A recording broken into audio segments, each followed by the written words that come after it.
Neil Armstrong and Buzz Aldrin never landed on the moon. Nobody's ever landed on the moon. The whole thing has been faked in a television studio.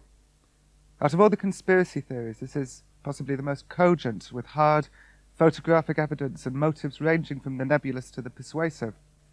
My guests tonight swear by it. Wool has been pulled over the world's eyes for 30 years, which you'll agree is a tremendous and possibly very sinister amount of wool.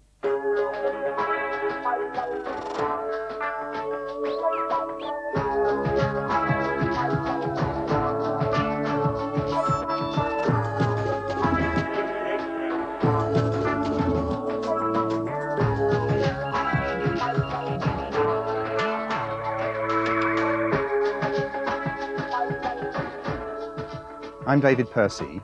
I'm a filmmaker and professional photographer and have evidence that the visual record of the Apollo moon landings was both faked and encoded with the means by which we could detect these fakes. I'm Barry Reynolds, originally a firm believer in the moon landings, now carefully reconsidering and evaluating the evidence, both for and against. My name's Matthew Williams. I'm a believer in the paranormal. I used to be a skeptic, but one thing I don't believe in is that NASA has told us the truth about the moon missions. My name is Marcus Allen. It's not a matter of belief in the moon landings, it's a matter of looking at the evidence. The evidence does not support the belief that man landed on the moon. My name is Andy Thomas, and I'm a writer and a lecturer on the paranormal. And I believe there are persuasive clues to suggest that many of the NASA photographs of the moon landings have been tampered with or even fabricated. My name is Mary Bennett, and during my research I have found serious evidence to suggest that Apollo astronauts did not actually set foot on the lunar surface. Maybe I can start with you, Mary. Can you explain exactly what has happened over the last 30 years? Has nobody ever landed on the moon? I wouldn't say that nobody has ever landed on the moon. I would say that the American Apollo astronauts that we have been led to believe landed on the moon during the Apollo space program did not, could not have done. And I will be prepared to eat my hat on this one, should I be shown to be wrong. Mm-hmm. And where does this come from? Why do you think this never happened? Firstly, because the photographic proof and various other hard scientific facts demonstrate that with the technology available at that time, it's highly doubtful that they would have been able to do that. So let's start at the beginning. The space shuttle took off. We also had Yes, taken I off. must correct you. Space shuttle is recent. It was a Saturn V rocket. Mm-hmm. So the rocket it took off. I mean, it definitely took off. We saw it take off, and NASA has said, yes, we did There go were a to lot the of moon. people. We all saw the rocket certainly take left the off. Earth's surface, Yes. let's put it that way. Yes. So I assume that the rocket took off and then landed somewhere where nobody was looking. Well, a scenario could be that the craft took off with the astronauts in the capsule, because if anything should happen by way of a disaster at launch, we would want to see, unfortunately, the remains of the astronauts on board. But what could happen is that the craft would take off, the capsule would go into orbit. After all, that's a tried and tested way of getting into space, but it's only very low space, it's not real space. Well, we It's see only a it few going hundred a miles long up. way up. We see And it it's going a one long way shot. out. That's right. We see it going a long way out of sight. Is out of mind. That's right. The capsule can then orbit, and then there is no reason at all why it shouldn't land in the Pacific until the time when allegedly they are returning from the moon, and the capsule then can be put back into orbit and dropped down.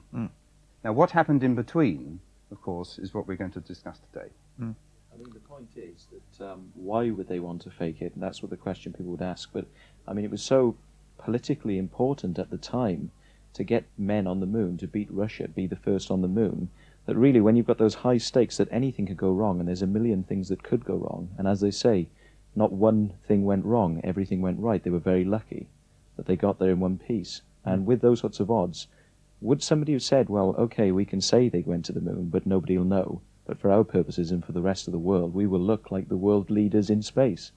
But we can fake those bits, and maybe we'll do them again. Maybe they'd done them previously, but they couldn't tell people, because there's sort of certain evidence to say that they've actually been to the moon earlier as well, and that's kind of interesting. Is there? Yes, I mean, there's Yes, well, I mean, the Russians went and sent their probes up to the moon, the automatic probes, certainly, yes. Yes, and Yes. there was evidence that there was certain sort of structures on the moon back in those days, taken from telescopes, yes. I mean, I've been following this as you've been following this, but I mean, I don't follow the theory that they didn't go to the moon. I actually believe they did go to the moon, but I'm just exploring the possibility that possibly somebody would have said, this is very dangerous, what we ought to do is not quite send them there, bring the people back alive. Not quite sending somebody to the moon and actually getting them on the moon. Once you've got outside the Van Allen belt, it's the same difference. They cannot survive the trip.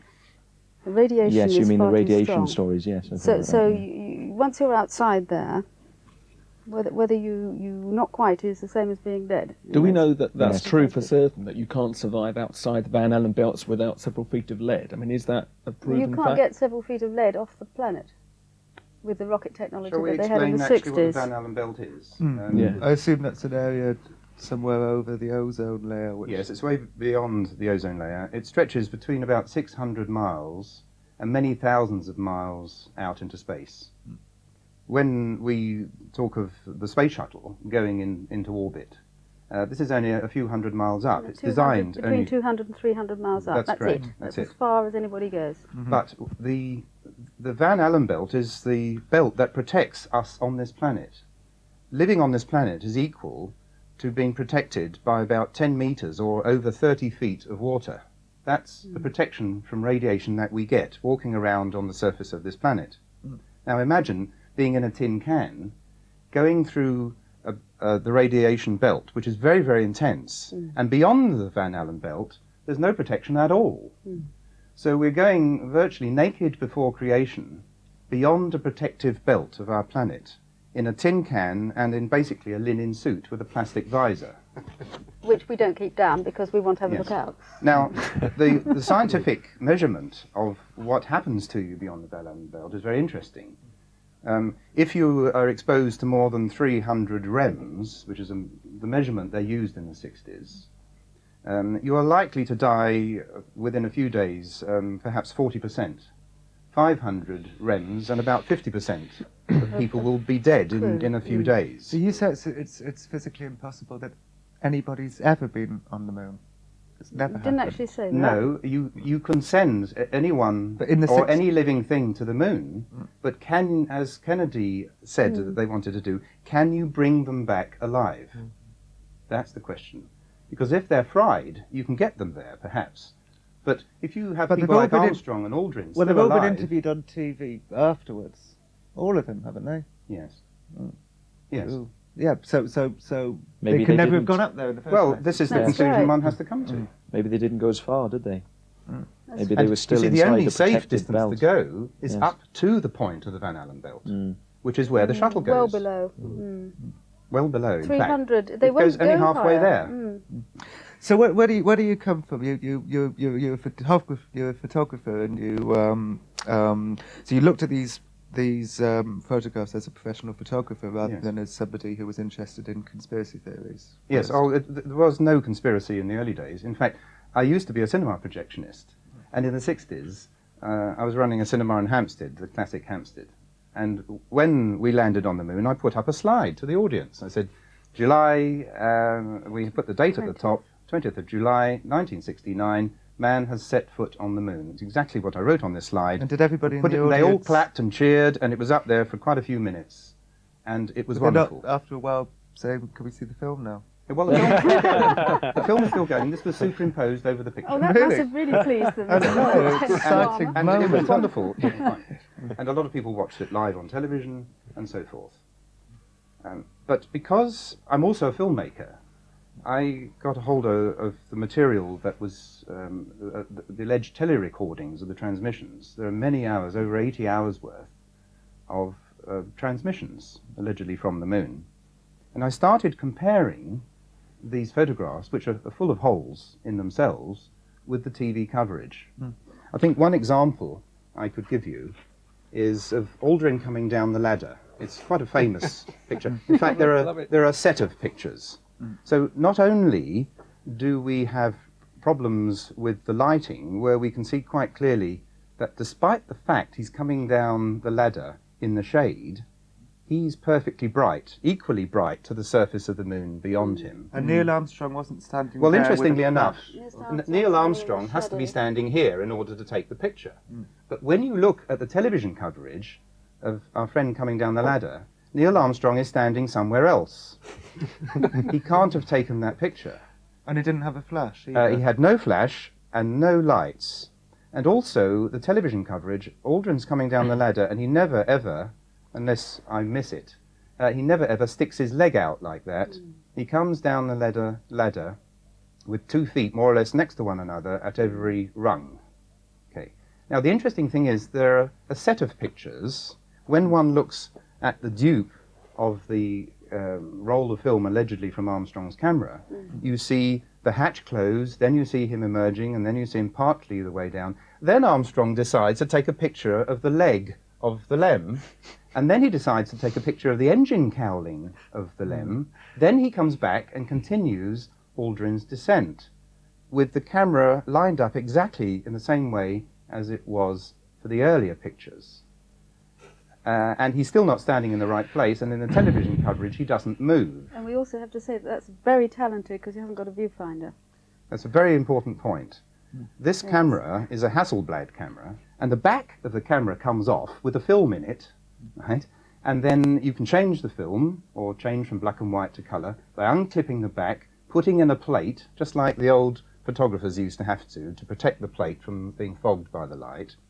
And you don't forget, you've got these very thick gloves, and you've got to manhandle this plate. Well, they're enormously thick. You can't bend your fingers in them actually because they're so pressurised that you And can't bend your so fingers. you have a camera, and to save on weight and glass and so forth, there is no viewfinder.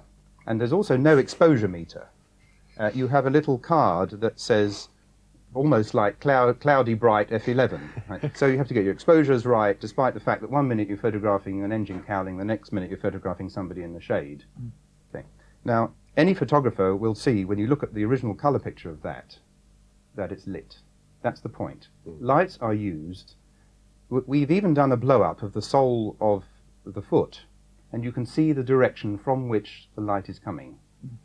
So, Marcus, what David's saying is that the film and the photographs obviously were taken separately, which would seem strange in itself. Why would, even if it was faked in a television studio, why wouldn't there be somebody taking photographs as the film was being made? It's probably unlikely that anybody at the time that the film, the TV film, the cine film, and the still films were taken, that anybody, don't forget we're talking in the summer of 1969, when these would have been done, that anybody thought that 25, 30 years later, that somebody would have sat down and gone through, totally unemotionally, because we're talking about one of the great events of civilization, landing on the moon.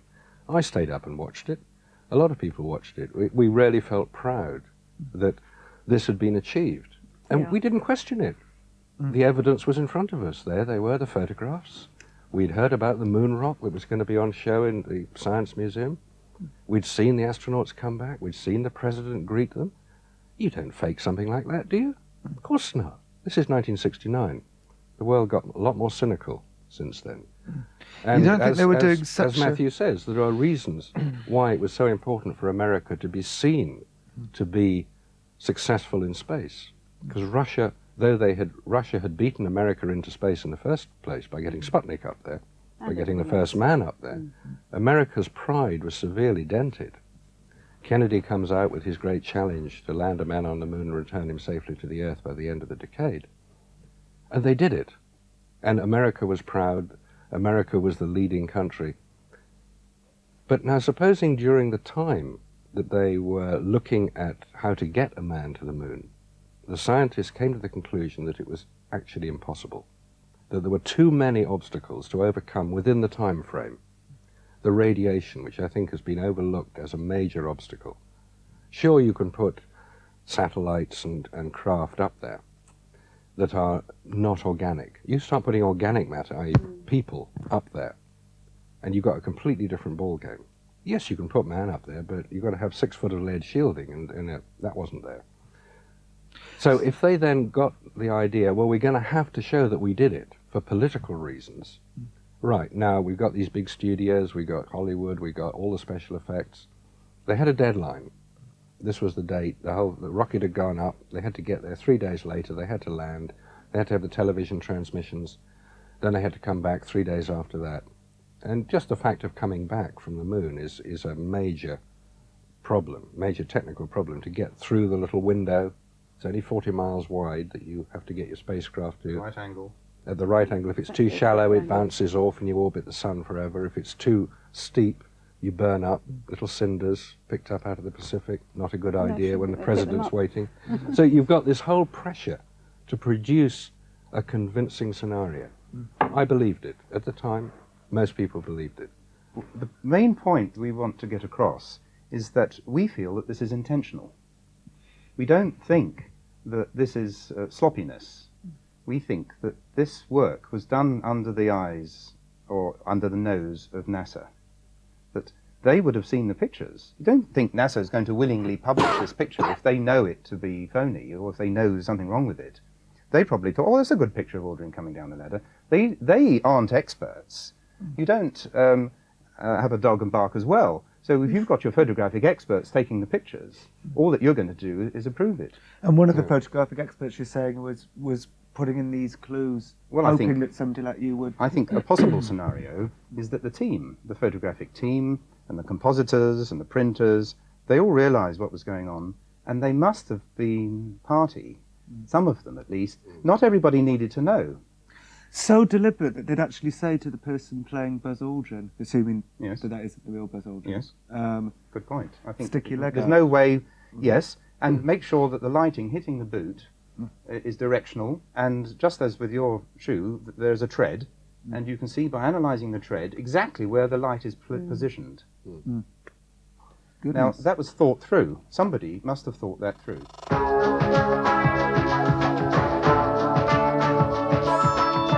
Now, torn here. you may want to look at that picture. Now, this is probably the most famous of all of the NASA photographs. Man on the moon. But now look at it. Firstly, He said if we're we look at looking his down on reflection, you're him. going to see a bunch of girls. Yes, I think we should put to one side what's in his visor, because you could make a 2-hour program purely on that picture in his visor. Firstly, we're looking down on the astronaut very slightly. That's the first thing. Nothing to do with the lighting. You can see the top of his head. See the top of his head, and you can also see the top of his backpack. However, the camera that photographs any astronaut is clipped to the chest. So how can you ever be higher than 6 feet in order to look down onto the astronaut? But you need to look down onto the astronaut in this picture in order to see he's standing in a pool of light. It's rather like a follow spot in the theatre. You know, when somebody moves around the stage, this spotlight keeps them well illuminated, and you can see what is the hot area. The area where the spotlight doesn't hit is much darker. Well, it's exactly what we've got in this picture. Not only, however, is this light behind the astronaut, but the part of the astronaut that faces the camera that ought to be totally black, because we're in a vacuum, and there's no way you get anything filling in. The rocks are totally black, by the way. When we see pictures of rocks in these Apollo pictures, they're so black you can't see where the rock stops and the shadow begins. So why isn't our astronaut totally black? Well, NASA don't want that. They want to be able to see their astronaut.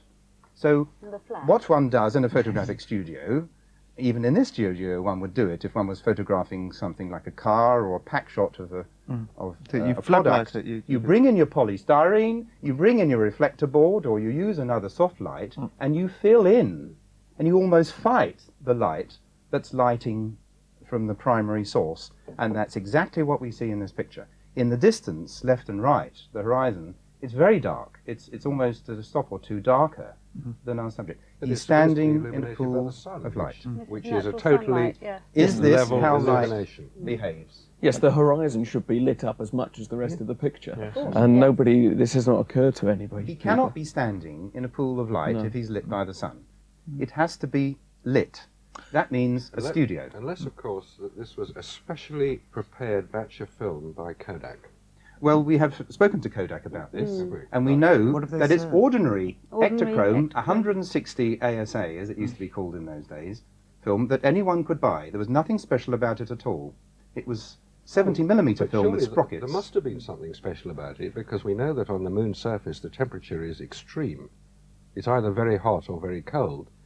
And if it was very hot, because we're allegedly in the sunlight, the temperature is about 200 degrees centigrade. It's about the temperature you'll cook your Christmas turkey at. Yes, if I may just comment on the temperatures. On the transmissions, and I'd like to take this as the figure that we go with, on the transmissions they talk about it being 180 degrees Fahrenheit. Right. Okay, but that's in the sun. If you leave your film stock and your camera in the shade, it will go to minus 180 degrees. Now, you try putting your film stock in the freezer, if it'll go that cold, right? And try to wind it on in your camera, right? Then you take it out and then you put it in the oven, right? And then you see how the emulsion gets very soft. And it's also difficult to wind on without damaging the sprocket holes. Yet, if you look at Armstrong's roll of film, the majority of the pictures are all nicely exposed and there are no problems with torn sprocket holes or the film becoming so brittle that it will break. None of those things have happened. It's not consistent with the pictures having been taken in that environment. And ask Barry, what does NASA feel about these views? Are they honouring your views with an answer? Are they what are they saying? I don't think NASA have commented yet. Quite how much of this information they're aware of, I'm not quite sure, but it would be nice to think that they could come forward and easily put a stop to some of this, because the photographic evidence in particular with these things like the hot spots of light, you can't deny that that is there on the photographs, and it just doesn't add up. And wouldn't it be very easy for somebody from NASA to step forward and say, well, the reason for that is because, and they come up with a simple answer. But with all of these books and articles that have been written, there's not one person has yet come back and been able to say, well, in actual fact, the reason for this is... They just haven't done it. We phoned NASA to ask their opinion on this, and they said that they'd like you and everybody to know that the moon landings did take place. I'm sure they would. We'd sort of guessed that. Pretty much so. It was somebody in public affairs. Yes, Are they likely to have said anything else? Well, I mean, no. Of course not. No, they wouldn't. They have couldn't said possibly But I come find- back and say, No. we've been spotted at last. Well done, chaps. sorry, You know, But these top of the world here. photographs are getting more and more well known now, and your views are getting more and more well known. You'd think that they would have commented or... Slightly differently. It's a sort of no comment, really, isn't it? Andy, you believe that the astronauts did actually go to the moon? I find it very hard to believe that we've never been to the moon, because it's not just the shots taken on the surface. Of course, there's lots of photographs taken in orbit or whatever. Now, I accept they could have been taken by unmanned probes, but what concerns me more is just the photographs. Putting aside everything else, the photographs clearly do not stand up to scrutiny. Now, I think, like Barry was saying, we deserve answers from NASA. Now, if these are just simply us being very, very silly, it would be the simplest thing in the world for NASA to come forward and say to us, well, this is why these pictures look like this, and it's as simple as that. Now, the fact that they've said nothing at all is very strange. But I differ from David here in terms of the whistleblower's theory, which says that there were deliberate anomalies put into the photographs so that 20, 30 years down the line we would discover them and realise it was a hoax. I actually believe it's just as likely to be down to incompetence, because nobody thought that anybody would ever question the photographs that deeply. And human nature being what it is, and who knows, maybe the hoax was conducted in a hurry or whatever, we don't know why they did it. Certainly not. Why do you think that? Because the whole of the Apollo program goes back well before 1960s, and the space program, if you like, well before the 60s. So this is not something in a hurry. Now, the decision to do it will have been taken as soon as they knew that radiation is the biggest showstopper of the solar system, of our probably living found by thing, the Russians which as is in well. 1958. They knew that. We've touched on the problems of radiation with the astronauts, but when we put this to a very well-known astronomer who runs a planetarium in England, we discussed what we've been talking about now, and within about 10 minutes he said, "We didn't go, did we?" Because we showed him a picture of the camera, and he said, "What about the X-ray problem?" Now, we all remember in the old days when we had these old-fashioned X-ray machines at airports. You'd say They don't weren't put your film camera safe. through. And if you were a camera crew and you've been around the world going from country to country with your film rushes, as they're called, putting them through X-ray machine after X-ray machine, you could end up with your film being very badly fogged, which means it's not correctly exposed and will never look right. And Now, these photographs are perfect. No fogging. how any do photo. you take pictures with X-rays all around you with no protection for the camera? Now, the official explanation as to why the X-rays didn't affect the film is that the camera is very well protected. It was painted with a coat of aluminium paint. This is the Good, isn't X-ray it? protection. Ah. And some experts have said, you mentioned, what about asking NASA? But we have asked contractors to NASA.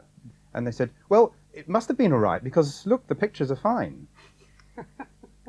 Was it Armstrong's voice that said one small step for man? That's right. Well, But- we well- are told it's Armstrong's voice. But do you think it was Armstrong's voice? There's no reason It why it doesn't shouldn't make be. any difference whether it was or not, because he there's doesn't no have to have done reason it on the moon. why it shouldn't be. Well, if we found out that it wasn't Armstrong's voice, then, you know, then... Well, then he we're hasn't getting taken somewhere. a sound test on it, but this that doesn't is, matter. again, work that can be done on analysing the sound. Where were they, do you think, at this point? Where was this television studio?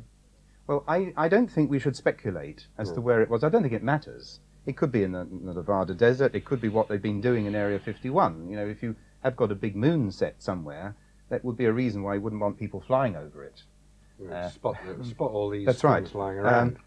Don't forget, the Apollo 11 studio was a very small one because they were only on the surface for a few hours, and that could be inside. But once you get to Apollo 17, where there's a vast landscape, this has to be done outside, and you need a black sky, and therefore your exterior set would have to be done at night. One of the James Bond movies, doesn't really matter which one it is, it's a scene. James Bond walks into... Moonraker. It could have been Moonraker, but I don't think it was. James Bond walks into a particular lab. Dr. No. No, it's not Dr. No. No. We'll get it in a Not minute. Dr. No. It'll come. It was a very good try. Really It good. doesn't matter what the movie was. It's a James Bond movie, and people say, "What's that scene doing in there?" He walks into this lab, and they're going to the moon, and he says, "I've come to inspect your radiation shields." Yes, it does. Okay, and the next thing he does, he walks out of the lab onto a moon set with astronauts pouncing around and phony backgrounds to it. And a studio. That's right, it's a Above it. complete studio. I Remember remember at this the And he scene? ends up being chased out of this set. so Leaping you have a onto the connection rover and rushing off. in a James Bond movie of a lunar set and a statement just prior to it that says, "I've come to inspect your radiation shields." Now, isn't that interesting? And these movies were made for a purpose, then? Well, certainly all the movies made for a purpose. One is to entertain, two is to make a lot of money, or possibly the other way around. One is a product of the other. But are But they also made for a Yes. slightly more sinister purpose? I don't think James Bond is made for a sinister purpose. I think we have possibly, there is a zeitgeist in artists that they're going to pick up the general energy of what's going on, and scriptwriters who are very close to the edge of things are going to incorporate into all work, as anybody does, painter, writer, or whatever, they're caring about things. And as you know, in repressive societies, you can get a lot said in fiction or in entertainment that you can't actually say straight out. And just because America is not labelled a communist society does not mean to say either that it's a democracy. But in some cases, you can have a situation where things are done to confuse. And in the same way as you can drop in hints, as in the Bond movie we've just talked about, you've got a situation with Independence Day, which is incidentally about ETs, and I don't think It's a anybody very, very panicked clever film. when that film was released. Well, that's because they weren't pretending it was actually happening. There was a Which lot they of did with the Orson interesting, Well, confusing the information in it. one of the interesting things about Independence Day is that they refer to Roswell, which occurred in the middle of 1947, and in the script of that movie, they say that Roswell occurred in the 50s. Now, I don't think this is sloppy researching. I think it's intentional confusing. There's a mixture of what has been reported, various research, and things that are actually incorrect. to confuse. So you have an opposite situation. So do you it's think it Rupert- is to confuse, though? Yes. Sorry, or do you think it's just to make it more entertaining? If the truth is No, perhaps a bit boring, no. you can spice it up. Why is that truth is not boring to start with, as you well know? And secondly, it's to confuse people like you who don't know the history. Us oldies but goldies remember the first time round, if you like. And we have access to documents which have, as near as we can get to the first time round, but in all the magazines that are coming out now, in all the movies, even in Dark Skies, they then insinuated that the Navy was involved at the Roswell situation. The Navy was nowhere near. It was probably The about the Roswell only was a guys crash who that were not occurred in the and somebody frame. found the wreckage. In the Dark Skies programme, this is done rather like Close Encounters of the Third Kind, Yes. with everybody there to Everybody welcome makes them. an appointment. And then they shoot this ET craft out of the sky with what appears to be a machine gun. Now, are we supposed to believe that ET, with its fantastic scientific advancement, coming to Earth in a UFO, hasn't got any protective shield around it against the machine gun, and the whole thing crashes? Well, of course, This it is fiction, but what it's causing What people is to fiction? do, I mean, what the programs are fiction, but there's bits of Well, truth they're not in fiction there. when they're using fact. I think that we are being given information and guided in a way of thinking in order that a certain atmosphere is achieved within the general public. And yes, most they of that, want to Who is inform. directing this? Who is deciding? Hang on, what before should who, come? let's just finish I think why. the atmosphere is to create, now I think the atmosphere is to create a fear of things unknown, and especially ET. I do not think that the powers that be, whoever they might be, and Marcus, you can answer that one, you're head of conspiracy. there's a lot Is more this, is is out this, there. is this This the information famous is out there. secret one world government that we hear so much about?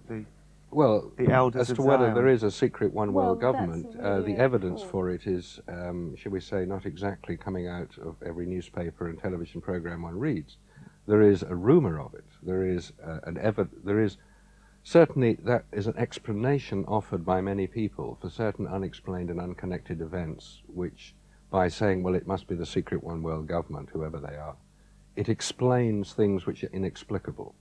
And it is not something which I think should be encouraged, that, with all due respect, Mary, the idea that there is a manipulating force, No, I think there comes is out a rather... manipulating force, but it it comes isn't out very as well in hidden. fiction. No, it is not as hidden as you're saying. The manipulating force is that those who wish to maintain their status quo, and we all do this, we all wish to maintain where we're at. Yeah. So to a degree we all do what we need to do in order to make sure we've still got our favourite food on the table and do our favourite things. It is that on a larger scale, but the fact of the matter is, if ET is out there, it is not necessarily that he is a four-headed reptilian oink who can't relate to anything or anybody, but that is the impression that we are being given very much so lately in the last few years from the media and the magazines that publish this stuff, and there must be an intention behind it. And if you are running a multi-million-pound company in whose interest it is to maintain your status quo at that level, then you would rather have things not change. And are the same Certainly, people yeah. who are destabilising us through misinformation in films and television programmes, are these the same people who are also feeding us the untruths about the moon landing? Is it the same group of people? I would say that we are being steered by human beings in one direction, and I would say that the experiences of many, many, many, many people of other forms of consciousness are steering them in another direction, and these two directions are possibly not of the same demands. And it is not ET or the consciousnesses that manifest as such who are the aggressive partners in that. We're all being very mild-mannered here today, and Yes, I mean, aren't we? we have a lot to say. I mean, there is evidence. We haven't looked at all of it here. I mean, the thing is, life is easy to live if you're ignorant of certain facts. And people live their lives quite happily, not knowing some of the things that some of us here have come into contact with, the information. The information is out there. It's not necessarily suppressed. And if you look a little bit further, just beneath the surface, I mean, this is not crazy stuff. This is out there.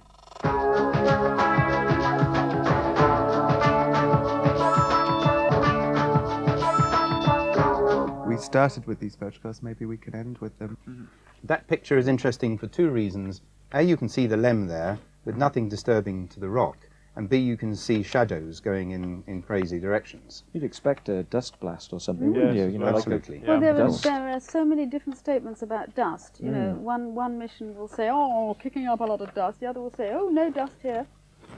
Yes. You know, This is another picture it's of the lem completely all module. over the place. Have you never thought about, surely the natural progression of your investigation would be to try and find out the people who took the photographs, where the moon landing was faked, what television studio? Have you never been interested in trying to discover Oh yes, those in fact, things? we've even been to speak to engineers who actually worked on that module. And we've got some very interesting answers, which are going to be in our book.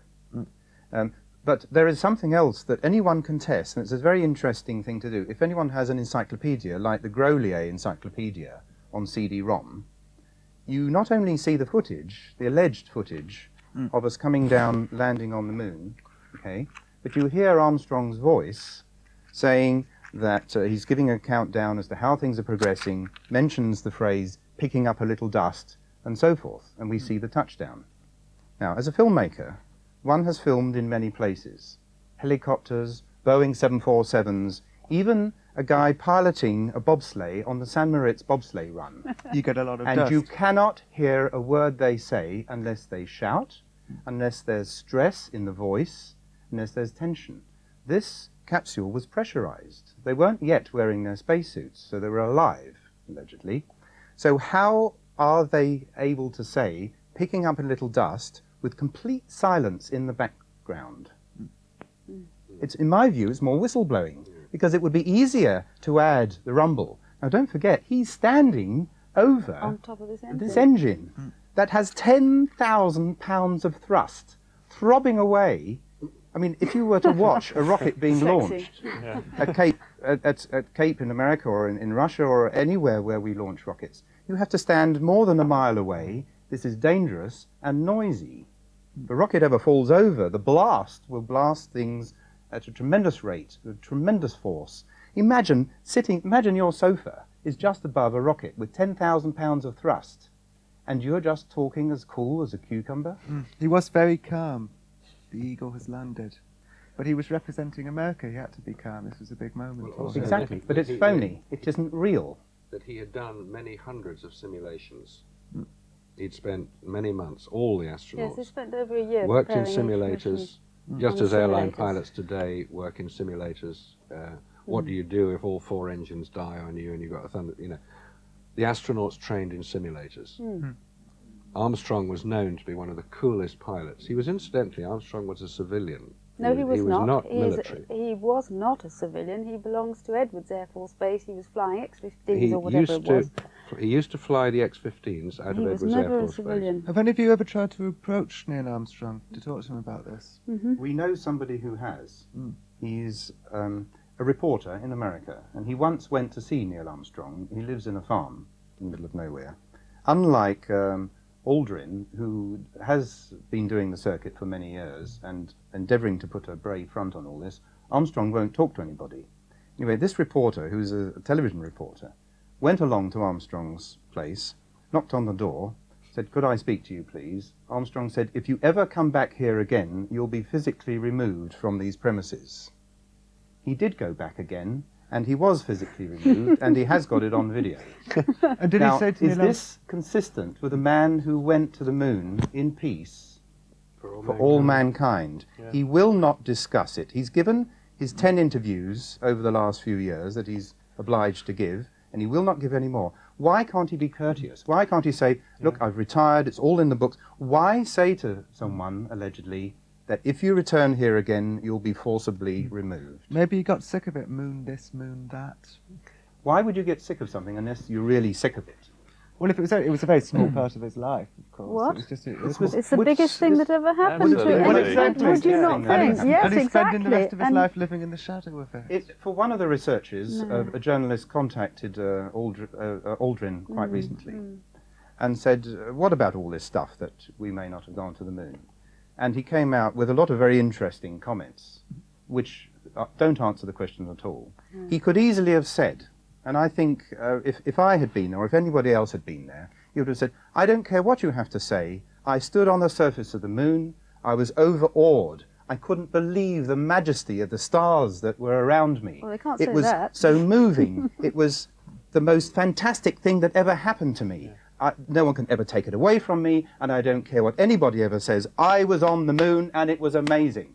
None of them have ever spoken in such terms. They all come out with gobbledygook that enables them to perpetuate the myth. None of them are passionate enough.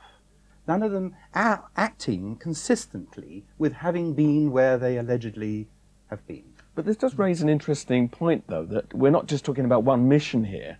We're talking about several missions. Now, the one question which bugs me slightly is, if you're going to hoax it, okay, you do it once, why keep doing it again and again and risk being found out with every mission that you pretend to do? Why not just leave it at one, possibly two, and then say, okay, we've made our point, it looks like we've been to the moon, let's leave it there. Now, why keep trying to perpetuate going to the moon? Surely that's then risking being found out. If you look at the story of the missions, the way they work out, the events that happen on them, dare I say, script writing into each mission, you'll find that there is a cut-off point for public awareness. Apollo 12, the camera, allegedly, didn't work on the lunar surface, so it was sound only. Now you're talking about a country that lives through its television, and television at that time was a relatively new toy. So, you know, people would normally have been going, gosh, second mission to the moon, and you know, human beings, they're more interested in what's going to go wrong than what's going to go right. So if something wonderfully awful is going to happen, then they'll all be glued there. But if it's all boringly all boring, and I'm walking over here, I'm walking over there, don't take any notice. So We don't pick up on that point that Mary has made, that the report was that the television camera for Apollo 12 failed. But if you look at the footage, frame by frame, which I have the luxury of being able to do with an edit suite, you can find frames where the camera was picked up from being laid on the deck to being put somewhere else, and you can see quite clearly the camera is working.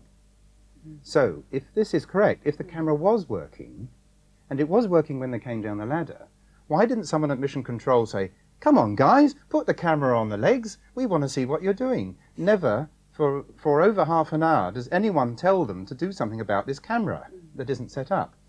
Then, are we surprised when none of the TV networks in America wants to take Apollo 13? They don't. Of course they don't want to take it, because they were really bored with Apollo 12. It looks too much like script writing. But if Apollo 12 was fake, and the cameras weren't working, why not just fake the pictures like they did the first mission if the camera wasn't working?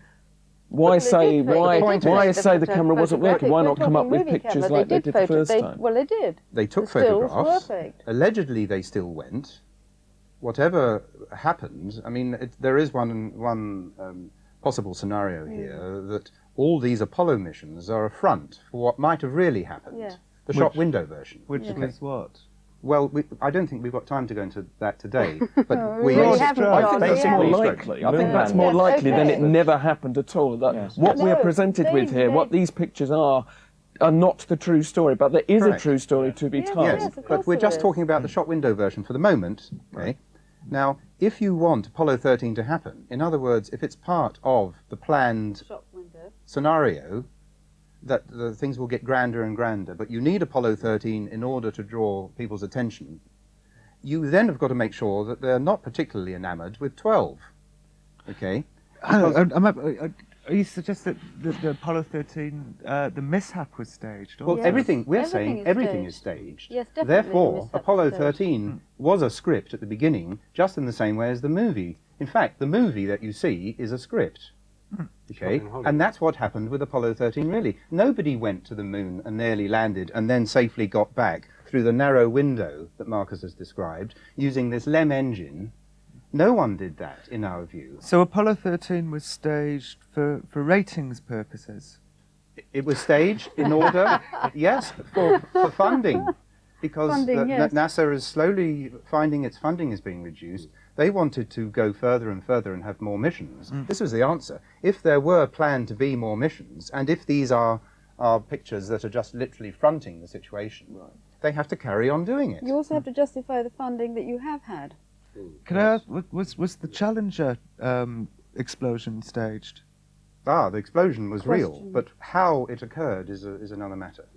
Space shuttles do go up. They do orbit the Earth. They're in low orbit, 250 to 300 miles up.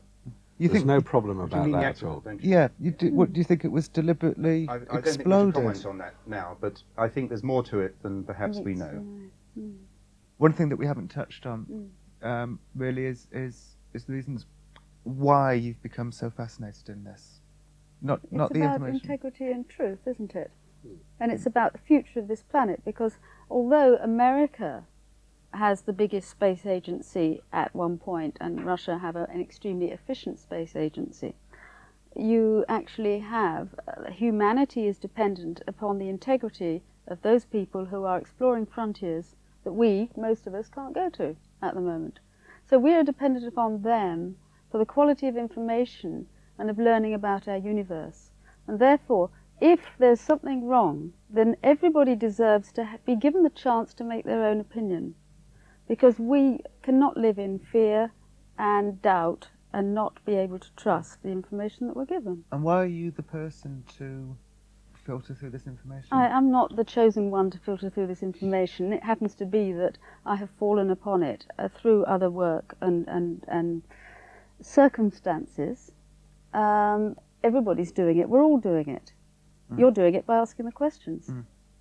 But I haven't dedicated my life to it, and I'm you not people going to have. dedicate all my life to this. This is an aspect of bringing forth human beings, all of us, forward. We're doing it for nothing. You know, we're not being paid No, for absolutely. being here But the tonight. point is that We if do it we out of the don't- passion and the belief that we have. I think there is a very important point that we've got to stress. That we live on a very special planet. Life is very special indeed. And I think it's time that we realize that if we wish to travel in space, which I'm sure a lot of people would like us to do, thinking long term, surely we will travel. We can't expect to go without emulating the conditions that we enjoy when we're living on the planet. In other words, our craft that we travel in have got to be more like UFOs with a very sophisticated technology for propulsion and protection, with shields and radiation protection. The galactic cosmic radiation is lethal. You have to have a craft that can carry the required protection and have the thrusting capabilities. We won't be, in 1,000 years from now, going elsewhere in space in steam-driven rocket ships. We will be going in much more sophisticated craft using different types of technology that work harmoniously, gravity propulsion devices rather than crude rocket ships. And these devices will have to give us the protection. So one thing that we've learnt out of all this is that we're actually trapped on this planet. Forget about going to Mars and coming back alive, because we are going to be in space for a long time.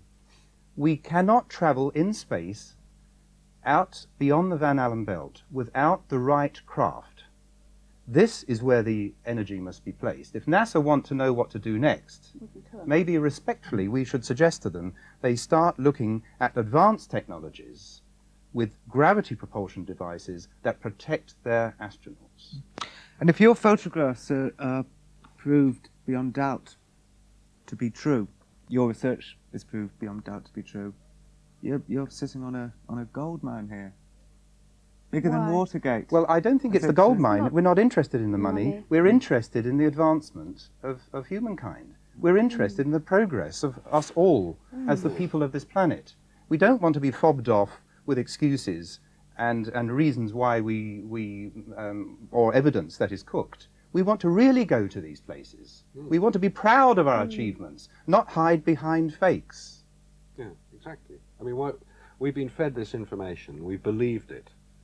And when you, having spent 25, 30 years believing something, find that what you believed wasn't the truth, you get angry. Yes. First of all, you get angry with yourself for being conned. Nobody likes to be conned. Nobody likes to feel that they've been manipulated. Everybody likes to feel that they're master of their own destiny. You suddenly find that one of the major events of the 20th century or any century is not actually what it would have appeared to have been when we were told about it. So you think, well, if that was wrong, what else is wrong?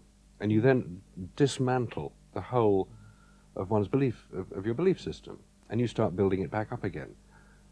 I'm quite often asked, do I believe in UFOs? And my answer is always the same. It's not a matter of belief, it's a matter of evidence. And this is what David has done, and what we're doing here tonight. We're looking at the evidence. I think that's Don't believe the thing. what we say. Because we've touched on a lot of things tonight, like ETs, UFOs, but throw all that away, because to some people that biases them against it and they'll think we're all cranks. The fact is that the evidence is there in the photographs, that we have not been told the true story. What the exact true story is, we'll never agree, but the evidence is there for all to see, not just people with what others might call cranky belief systems. And it's up to people to take themselves to the photographs and see for themselves what people like David and Mary and the rest of us are saying.